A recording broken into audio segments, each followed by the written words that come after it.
Egyptian gods, wicked gods, and sacred beasts all in one. This is Divine Judgement, the deck I created to combine all three Egyptian gods, all three evil gods, and all three phantasms into one surprisingly consistent deck. Let's take a look at it. If you want to see this deck in action, be sure to click on the card above me in order to see that video, and let's check this out. This deck combines all 9 god cards, and if you didn't know, yes, in the anime/manga, these 6 are god cards as well. Now, this obviously brings about one big downside of the deck, that being that you could, of course, draw a hand just full of god cards that you can't summon, but that hasn't happened to me yet, so if it happens to you, you're extremely unlucky, and I apologize for it. Now, moving on. With the rest of our monsters, we have 3 copies of Reactor Slime. Reactor Slime is the easiest way to summon 3 monsters on the field. He also searches for the Metal Reflect Slime, which can then go into our God Slime, who counts as 3 tributes anyway. Next for our monsters, we have our Sacred Beast package. We have 2 copies of Dark Beckoning Beast.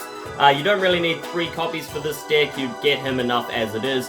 You need 1 copy of Dark Summoning Beast, 1 copy of Chaos Core. Chaos Core is just in here for the 1-turn Armor Tile combo, which this deck does pull off very easily. 1 copy of Chaos Summoning Beast to get out the Sacred Beast in your hand, and of course to search for your Fallen Paradise. And finally, 2 copies of Phantasmal Summoning Beast.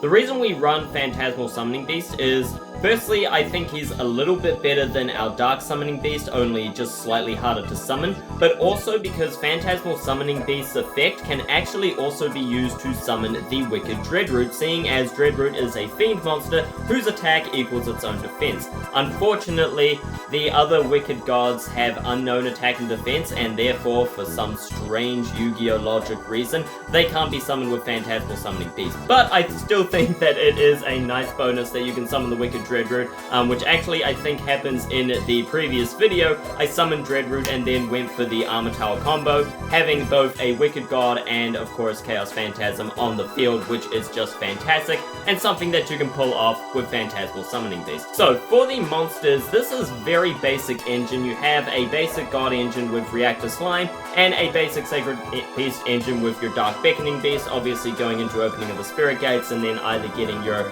Dark Summoning Beast, your Chaos Summoning Beast, or going for your Armor Tile 1-turn combo to pull off Armor Tile in 1 turn. Now, if you don't know how to do that, I will leave a link in the card above again to a different video that shows you that combo. Basically, just getting Armor Tile out in 1 turn, needing only 2 cards, which surprisingly happens a lot in this deck. Even though we don't have many copies of the cards needed, you still manage to pull it off quite a lot. The bonus side of this deck is that most of these monsters are starters, right? Like, you can start with your Reactor Slime, it gets out your 2 tokens, it gets out your God Slime on the next turn. You can start with your Sacred Beast engine, ending on either your Armor Tile or just a Sacred Beast on the field, which is fantastic. So that is the upside of this deck, while the downside is that, of course, your God cards can be dead cards if you don't have tributes or any way to summon them.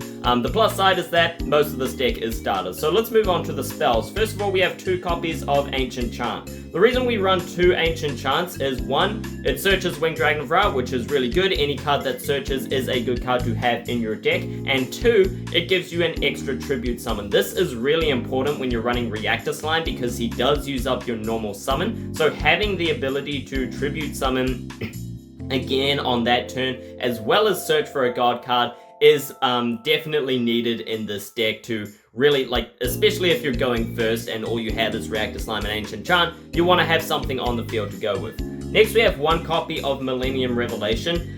Running a god deck, especially with so many gods, being able to special summon them from your graveyard is definitely helpful. Millennium Revelation enables you to discard a divine monster, that being one of your free Egyptian gods, and add Monster Reborn from your deck or graveyard to your hand, which can then be used to revive the god or any other monster in your graveyard, such as like God Slime to go into another tribute summon, or just anything like that.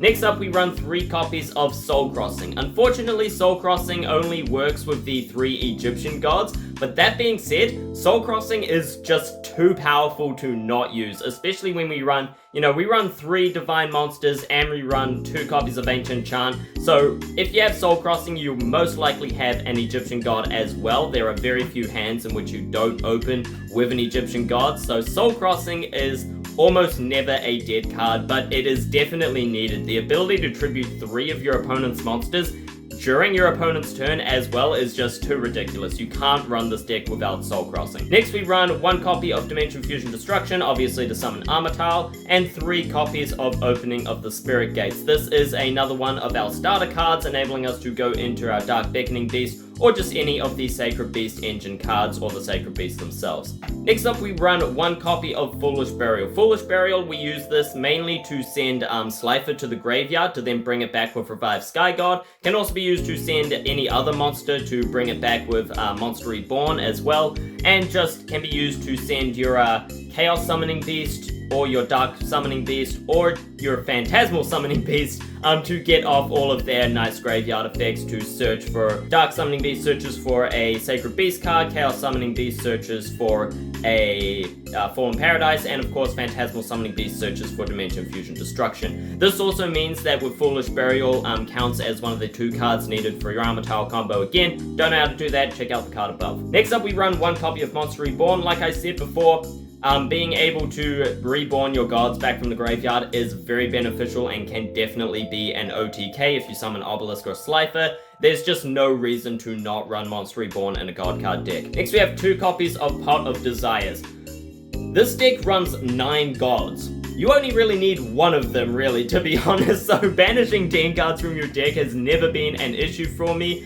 There are some times where I've wanted to summon a different god but had to settle for something else. I mean, first world problems, am I right? Drawing 2 cards in this deck, fantastic, definitely need 2 Desires, and I would rather get rid of the main deck monsters since it's so clunky than get rid of the extra deck.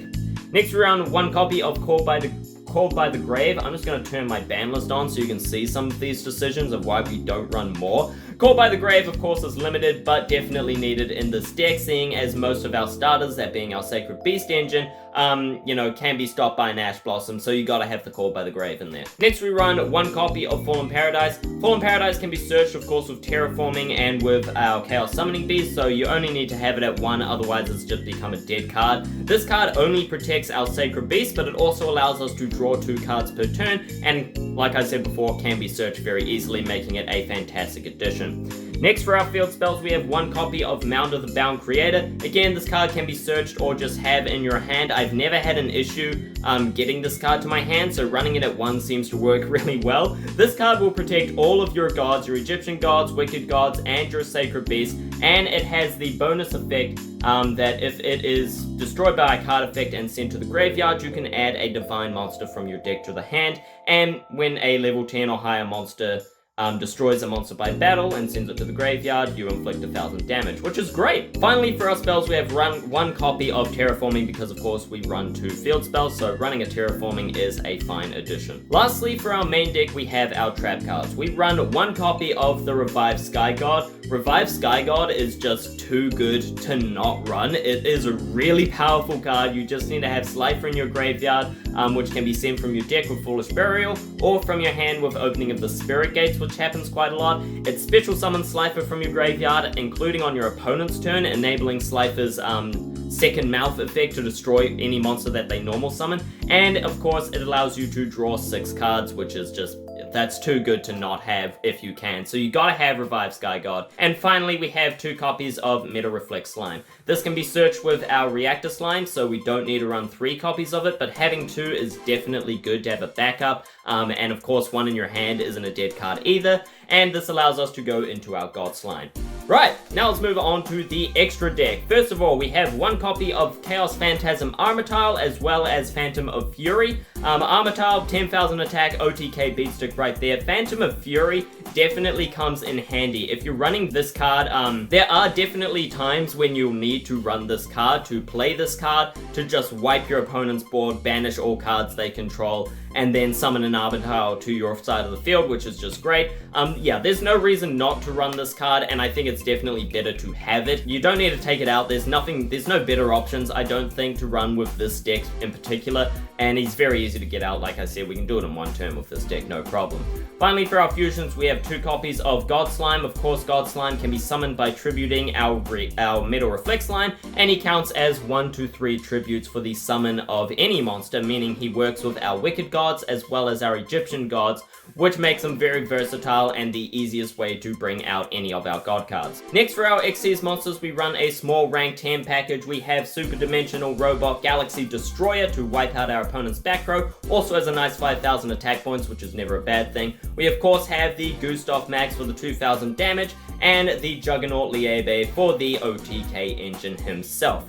Finally, for our Link monsters, we run 1 copy of Gaia Saber the Lightning Shadow. We actually run a few Link free monsters. The reason being is because Reactor Slime, of course, summons 2 monsters on the field. So we run a lot of generic Link 3s, such as Gaia Saber. He doesn't do anything, but he is the strongest of the Link 3s that are generic. That meaning, like, he just needs 2 or more monsters, doesn't need to be specific, meaning that you can, of course, use tokens. You won't be able to do this on the turn that you activate Reactor Slime's effect, unfortunately, but later on, it's definitely very easy to bring out these monsters. Next, we run 1 copy of Blackluster Soldier, Soldier of Chaos. This does need 3 monsters with different names, which is very easy with this deck. Getting 3 monsters out is of course what god decks do, so no problems there. He also works well with the gods, being that he has an additional effect if you summon him using a level 7 or higher monster. We have 9 of those in our deck, so that shouldn't be a problem, and that prevents this card from being targeted with card effects and being destroyed by opponent's card effects, which is just fantastic. He's a very powerful card, of course, Blackluster Soldier. Next, for our Link Freeze, we have 1 copy of Power Code Talker, who again just needs 3 monsters, any monsters including tokens,